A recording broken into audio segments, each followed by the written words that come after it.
നമസ്കാരം. വെളിച്ചം ചാനലിലേക്ക് സ്വാഗതം. 2026 ആഗസ്റ്റ് 7, 8 തീയതികളിലെ ദിനഫലങ്ങൾ, രാശിഫലങ്ങളാണ് ഇതിൽ പറയുന്നത്. 12 രാശിക്കാരെക്കുറിച്ചും പറയുന്നുണ്ട്. ഇതിൻ്റെ കറക്റ്റ് ടൈമിങ് പറയുകയാണെങ്കിൽ ആഗസ്റ്റ് 7 വെളുപ്പിന് 1:53 AM മുതൽ ആഗസ്റ്റ് 9 വെളുപ്പിന് 3:48 AM വരെയാണ് ഈ ഫലങ്ങൾ അനുഭവവേദ്യമാകുന്നത്.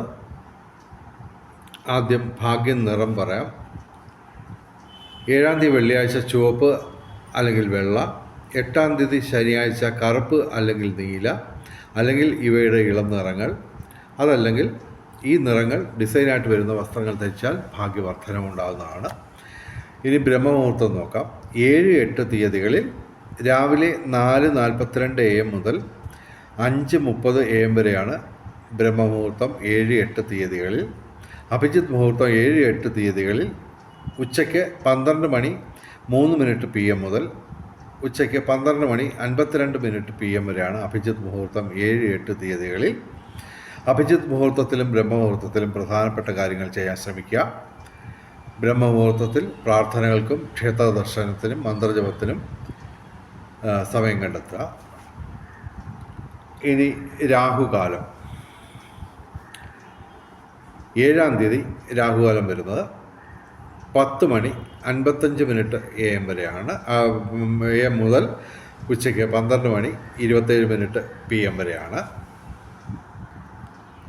8-ാം തീയതി രാഹുകാലം രാവിലെ 9:23 AM മുതൽ രാവിലെ 10:55 AM വരെയാണ് രാഹുകാലം. 8-ാം തീയതി രാഹുകാലത്ത് യാത്രകൾ ഒഴിവാക്കുക, പ്രധാനപ്പെട്ട കാര്യങ്ങളിൽ നിന്ന് വിട്ടുനിൽക്കുക. ഇനി ഭാഗ്യ നമ്പറുകൾ നോക്കാം. 7-8 2026 7 ഏറ്റവും വലിയ ഭാഗ്യസംഖ്യ. 8, 9, 2, 0, 6 ഇവയും ഭാഗ്യസംഖ്യകളാണ്.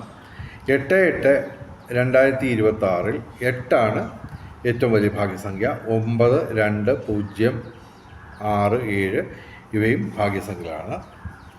ഇനി ഫലങ്ങൾ നോക്കാം. മേടം രാശി. അശ്വതി ഭരണി കാർത്തിക ആദ്യപാദം. മേടം രാശിക്ക് ഗുണാധിക്യമാണ് കാണുന്നത്. ശനി മാത്രമാണ് ഡയറക്റ്റായിട്ട് പ്രതികൂലമായിട്ട് നിൽക്കുന്നത്. 5 ഗ്രഹങ്ങൾ ഗുണദോഷ സമ്മിശ്രമായിട്ട് നിൽക്കുന്നു. ചൊവ്വ അനുകൂലമാണ്. ഭൂമി ക്രയവിക്രയങ്ങളോട് നേട്ടം, അതുപോലെ ഭാഗ്യപരീക്ഷണങ്ങളിൽ സാധ്യത, രാഷ്ട്രീയ രംഗത്തും പൊതുരംഗത്തും ഉയർച്ച, നിയമപരമായ പ്രശ്നങ്ങളിൽ അനുകൂലമായ മാറ്റം. ശനിയാഴ്ച ഇവർ വ്രതമെടുത്ത് ശിവന്, അയ്യപ്പന്, ശനിക്ക് വഴിപാട് നടത്തുക. ഇനി ഇടവൻ രാശി. കാർത്തിക അവസാന 3 പാദം, രോഹിണി മകയിരം ആദ്യ 2 പാദം. ഇടവൻ രാശിക്ക് ഗുണാധിക്യമാണ്. ഒരു ഗ്രഹം പോലും ഡയറക്റ്റായിട്ട് പ്രതികൂലമായിട്ടില്ല. 4 ഗ്രഹങ്ങൾ ഗുണദോഷ സമ്മിശ്രമായിട്ടും 5 ഗ്രഹങ്ങൾ ഡയറക്റ്റായിട്ട് അനുകൂലമായിട്ടും നിൽക്കുന്നു. ശനിയാണ് ഏറ്റവും പ്രധാനമായിട്ട് അനുകൂലമായിട്ട് നിൽക്കുന്നത്, 11-ാം ഭാവത്തിൽ ലാഭസ്ഥാനത്ത്. അപ്പോൾ സർവകാര്യ വിജയം, സാങ്കേതിക രംഗത്ത് വിസ്മയങ്ങൾ സൃഷ്ടിക്കാൻ കഴിയും. പിന്നെ സൂര്യൻ അനുകൂലമാണ്. അപ്പോൾ തൊഴിൽപരമായിട്ടുള്ള നേട്ടം, പിതൃഗുണം, സന്താന നേട്ടം. പിന്നെ കലാസാഹിത്യ രംഗത്തും ബൗദ്ധിക രംഗത്തും വിദ്യാഭ്യാസ രംഗത്തും ഉയർച്ചയുണ്ടാകും. വിവിധ സ്രോതസ്സിൽ നിന്നും ധനപരമുണ്ടാകും. ഭൗതിക സുഖങ്ങൾ. ഇടവൻ രാശിക്ക് ഗുണാധിക്യമാണ്. ഇനി മിഥുനം രാശി. മകയിരം അവസാന 2 പാദം, തിരുവാതിര പുണർത ആദ്യ 3 പാദം.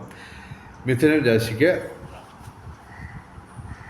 ചൊവ്വ, ശനി കൂടാതെ ചന്ദ്രനും ഇവിടെ പ്രതികൂലമായിട്ട് നിൽക്കുന്നു. അപ്പോൾ ഗുണദോഷ സമ്മിശ്രമായിട്ട് ഞങ്ങൾ ഫലം പറയുന്നു. 2 ഗ്രഹങ്ങൾ ഗുണദോഷ സമ്മിശ്രമായിട്ട് നിൽക്കുന്നു. ചൊവ്വ, ശനി, ചന്ദ്രൻ ഇവ പ്രതികൂലമായിട്ടും 2 ഗ്രഹങ്ങൾ ഗുണദോഷ സമ്മിശ്രമായിട്ട് നിൽക്കുന്നു. 4 ഗ്രഹങ്ങൾ ഡയറക്റ്റായിട്ട് അനുകൂലമായിട്ട് നിൽക്കുന്നു. അതിൽ പ്രധാനം വ്യാഴം തന്നെയാണ്. 2-ാം ഭാവത്തിൽ ധനസ്ഥാനത്ത് നിൽക്കുന്നു. അപ്പോൾ ധനവരവ്, ഭൗതിക സുഖങ്ങൾ, പൊതുവെ ദൈവാധീനം ഒക്കെ ഉണ്ടാവുമെങ്കിലും പൊതുവെ ഇവർക്ക് ഈ ദിവസങ്ങളിൽ അത്ര സുഖകരമായിട്ടുള്ള ദിവസമല്ല. കാരണം ശനിയും ചൊവ്വയും പ്രതികൂലം, അതിൻ്റെ കൂടെ ചന്ദ്രനും പ്രതികൂലമാണ്. പിന്നെ 4 ഗ്രഹങ്ങൾ മാത്രമാണ് ഡയറക്റ്റായിട്ട് അനുകൂലം. എങ്കിലും ഭാഗ്യപരീക്ഷണങ്ങളിൽ സാധ്യത നിലനിൽക്കുന്നു. ഭൗതിക സുഖങ്ങൾ, ധനവരവ്, ബന്ധങ്ങൾ ഊഷ്മളാവും. ഇതിനൊക്കെ പക്ഷേ ഒരു പൊലിമ കുറവ് കാണും. ഓക്കെ. മിഥുനൻ രാശിക്ക് ഗുണദോഷ സമ്മിശ്രമാണ്. കർക്കിടകം രാശി. പുണർദം അവസാന പാദം, പൂയാല്യം. കർക്കിടക രാശിക്ക് അല്പം ദോഷാധിക്യമുള്ള ദിവസങ്ങളാണ്. കാര്യം 5 ഗ്രഹങ്ങൾ ഡയറക്റ്റായിട്ട് പ്രതികൂലമാണ്. സൂര്യൻ, വ്യാഴം, സർപ്പം, ചൊവ്വ, ബുധൻ അങ്ങനെ പ്രതികൂലമായിട്ട് നിൽക്കുന്നു. ഇവർ എല്ലാ ദിവസവും ശിവക്ഷേത്രത്തിലും സർപ്പപ്രതിഷ്ഠയുള്ള ക്ഷേത്രങ്ങളിലും ദർശനം നടത്തുക. ഞായറാഴ്ച ശിവന്, വ്യാഴാഴ്ച മഹാവിഷ്ണുവിന്, ചൊവ്വാഴ്ച മുരുകന്, പിന്നെ ബുധനാഴ്ച ശ്രീകൃഷ്ണന് വഴിപാടുകൾ നടത്തുക. ഇവർക്ക് ധനവരവൊക്കെ ഉണ്ടാവും, എങ്കിലും പൊതുവെ അത്ര നല്ല ദിവസങ്ങളല്ല. ചന്ദ്രനൊക്കെ അനുകൂലമാണ്, എന്നാൽ തന്നെയും പൊതുവെ ഇവർക്ക് അത്ര നല്ല സുഖകരമായിട്ടുള്ള ദിവസങ്ങളല്ല. കഴിവതും പ്രധാനപ്പെട്ട കാര്യങ്ങൾ മാറ്റിവെക്കുക. ഇനി ചിങ്ങം രാശി, മകം, പൂര, ഉത്രാദ്യ പാദം. ചിങ്ങം രാശിക്ക് 5 ഗ്രഹങ്ങൾ പ്രതികൂലമായിട്ട് നിൽക്കുന്നു. ശനി, വ്യാഴം, സൂര്യൻ, സർപ്പം, ശിഖി ഇവ പ്രതികൂലമാണ്. അത്ര മെച്ചപ്പെട്ട ദിവസങ്ങളല്ല. എങ്കിലും ചൊവ്വ, ബുധൻ, ചന്ദ്രൻ, ശുക്രൻ ഇവ ഡയറക്റ്റായിട്ട് അനുകൂലമായതിനാൽ, അത് മാത്രമല്ല ചൊവ്വയും ബുധനും 11ാം ഭാവത്തിൽ ലാഭസ്ഥാനത്താണ്. ഭൂമിക്രയങ്ങളുടെ നേട്ടമൊക്കെ ഉണ്ടാവാം, കലാസാഹിത്യ രംഗത്തും മറ്റും നേട്ടമൊക്കെ ഉണ്ടാവാം. എങ്കിലും പൊതുവെ അത്ര നല്ല ദിവസങ്ങളൊന്നുമല്ല ചിങ്ങം രാശിക്ക്. എല്ലാ ദിവസവും ശിവക്ഷേത്രത്തിലും സർപ്പപ്രതിഷ്ഠയുള്ള ക്ഷേത്രങ്ങളിലും ദർശനം നടത്തുക. അതുപോലെ തന്നെ ശനിയാഴ്ച വ്രതമെടുത്ത് ശിവന്, അയ്യപ്പന്, ശനിക്ക് വഴിപാട് നടത്തുക. ഞായറാഴ്ച ശിവന്, വ്യാഴാഴ്ച മഹാവിഷ്ണുവിന് വഴിപാടുകൾ നടത്തുക. പൊതുവെ ചിങ്ങം രാശിക്ക് അത്ര മെച്ചപ്പെട്ട ദിവസങ്ങളല്ല. ഇനി കന്നിരാശി, ഉത്രം അവസാന 3 പാദം, അത്തം, ചിത്തിര ആദ്യ 2 പാദം. കന്നിരാശിക്ക് അത്യധികം ഗുണാധിക്യമുള്ള ദിവസങ്ങളാണ്. ശനി മാത്രമാണ് ഇവർക്ക് ഡയറക്റ്റായിട്ട് പ്രതികൂലം. ശനിയാഴ്ച വ്രതമെടുത്ത് ശിവന്, അയ്യപ്പന്, ശനിക്ക് വഴിപാട് നടത്തുക. ഇവർക്ക് നേടാവുന്ന നേട്ടങ്ങൾ നിരവധിയാണ്. ഭാഗ്യപരീക്ഷണങ്ങളിൽ സാധ്യത, കലാസാഹിത്യ രംഗത്ത് നേട്ടം, ഭൂമിക്രയവിക്രയങ്ങളുടെ നേട്ടം, രാഷ്ട്രീയ രംഗത്ത് പൊതുരംഗത്ത് ഉയർച്ച,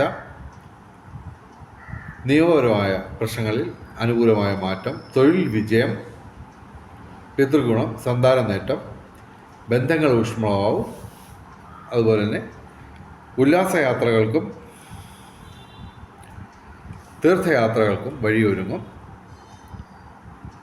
വിവിധ സ്രോതസ്സിൽ നിന്നും ധനവരവും, ബന്ധങ്ങൾ ഊഷ്മളമാവും. കന്നിരാശിക്ക് അത്യധികം ഗുണാധിക്യമുള്ള ദിവസങ്ങളാണ്. ഇനി തുലാം രാശി, ചിത്തിര അവസാന 2 പാദം, ചോതി, വിശാഖ ആദ്യ 3 പാദം. തുലാം രാശിക്ക് ചന്ദ്രൻ മാത്രമാണ് പ്രതികൂലമായിട്ട് നിൽക്കുന്നത്. മാനസികമായിട്ട് അല്പം ഒരു പൂർണ്ണത കുറവ്, അതായത് അല്പം ആബ്സെൻറ്റ് മൈൻഡഡായിട്ട് വരാനുള്ള സാധ്യതയുണ്ട്.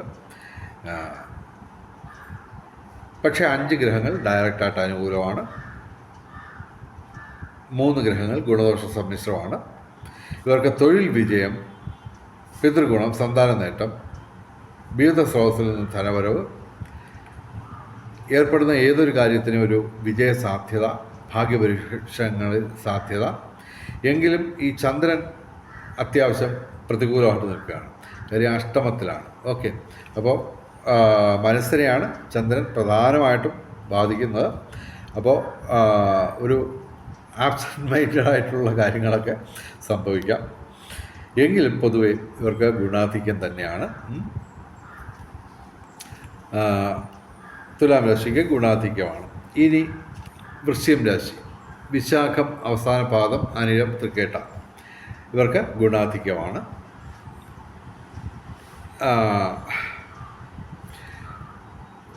സർവവിധ സൗഭാഗ്യം, ദൈവാധീനമുള്ള ദിവസങ്ങളാണ്. ചന്ദ്രനും അനുകൂലമാണ്. വിവിധ സ്രോതസ്സിൽ നിന്ന് ധനവരവുണ്ടാവും, ബന്ധങ്ങൾ ഊഷ്മളമാവും. കലാസാഹിത്യ രംഗത്തും ബൗദ്ധിക രംഗത്തും വിദ്യാഭ്യാസ രംഗത്തും ഉയർച്ചയുണ്ടാവും. പൊതുവെ ചൊവ്വ മാത്രമാണ് ഡയറക്റ്റായിട്ട് പ്രതികൂലമായിട്ട് നിൽക്കുന്നത്. ചൊവ്വാഴ്ച മുരുകന്, സുബ്രഹ്മണ്യന് വഴിപാട് നടത്തുക. ഇനി ധനുരാശി, മൂലം, പൂരാട, ഉത്രാട ആദ്യ പാദം ഇവർക്ക് അത്ര നല്ല ദിവസങ്ങളല്ല. ശനി, ചൊവ്വ, സൂര്യൻ, വ്യാഴം ഏറ്റവും പ്രധാനപ്പെട്ട ഗ്രഹങ്ങളെല്ലാം ഡയറക്റ്റായിട്ട് പ്രതികൂലമാണ്. ചൊവ്വാഴ്ച മുരുകന്, ഞായറാഴ്ച ശിവന്, വ്യാഴാഴ്ച മഹാവിഷ്ണുവിന് വഴിപാട് നടത്തുക.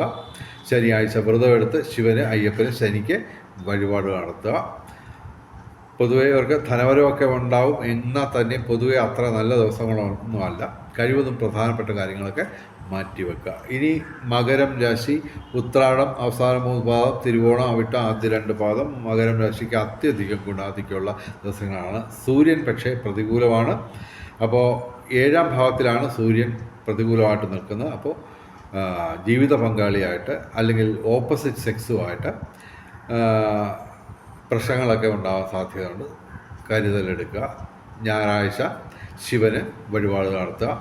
ഇവർക്ക് 5 ഗ്രഹങ്ങൾ ഡയറക്റ്റായിട്ട് അനുകൂലമാണ്. അതിൽ ശനിയും വ്യാഴവും ചൊവ്വയും ഉൾപ്പെടുന്നു. അപ്പോൾ ഏത് കാര്യത്തിനും ഇവർക്ക് ഒരു വിജയസാധ്യത ഉണ്ടാവും. സാങ്കേതിക രംഗത്ത് മികവ് ഉണ്ടാവും. വാഹന ലാഭം, യാത്രകളൊക്കെ സുഖകരമായിരിക്കും. എങ്കിലും ഇപ്പോൾ വെള്ളപ്പൊക്കമൊക്കെയാണ്, അപ്പോൾ കഴിവതും ദൂരയാത്രയൊക്കെ ഒഴിവാക്കുക.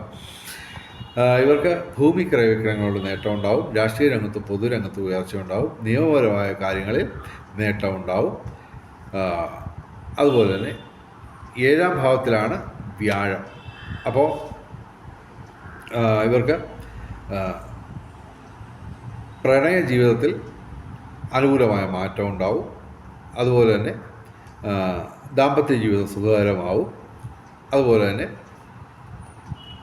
വിവാഹം കാത്തു നിൽക്കുന്ന യുവതി യുവാക്കൾക്ക് നേട്ടമുണ്ടാവും.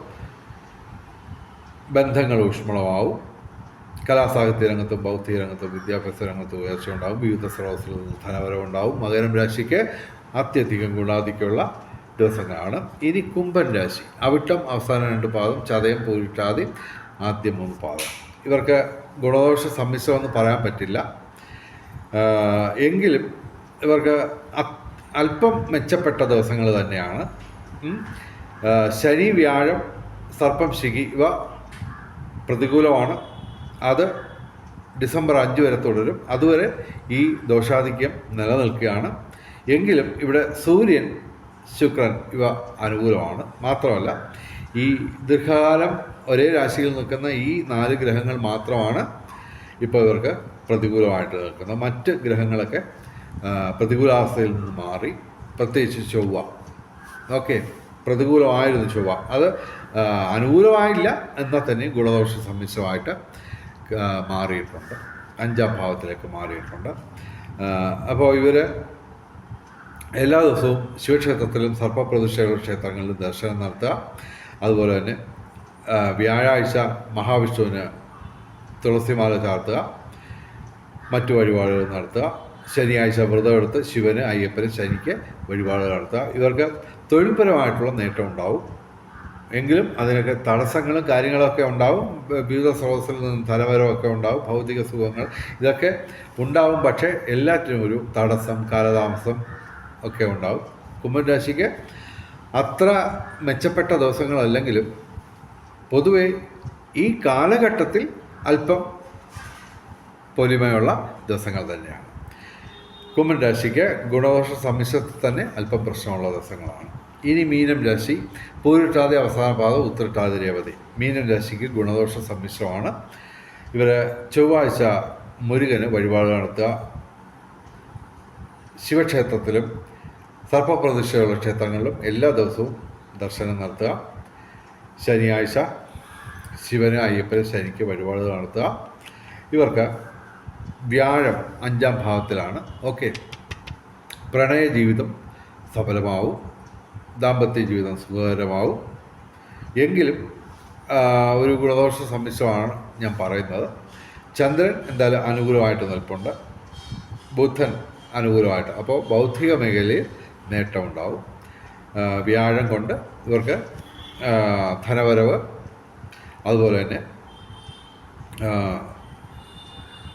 ബന്ധങ്ങൾ ഊഷ്മളമാവും. വിവിധ സ്രോതസ്സിൽ നിന്ന് ധനവരവ്. പൊതുവെ മീനം രാശിക്ക് ഗുണദോഷ സമ്മിശ്രമാണ്. വെളിച്ചച്ചാലിൻ്റെ മുഴുവൻ പ്രേക്ഷകർക്കും സർവകാര്യ വിജയം, സർവവിധ സൗഭാഗ്യം, രാജകീയ സുഖഭോഗങ്ങൾ, അപ്രതീക്ഷിത ധനലാഭങ്ങൾ, അപ്രതീക്ഷിത സൗഭാഗ്യങ്ങൾ ഇവ ഗുരുവായൂരപ്പൻ അനുഗ്രഹിച്ച് തന്ന് എല്ലാവരുടെയും ജീവിതത്തിൽ വെളിച്ചവും ഐശ്വര്യവും സമ്പൽ സമൃദ്ധിയും വന്നു ചേരട്ടെ എന്ന് പ്രാർത്ഥിച്ചുകൊണ്ട് വിട വാങ്ങുന്നു. നമസ്കാരം, ശുഭദിനം.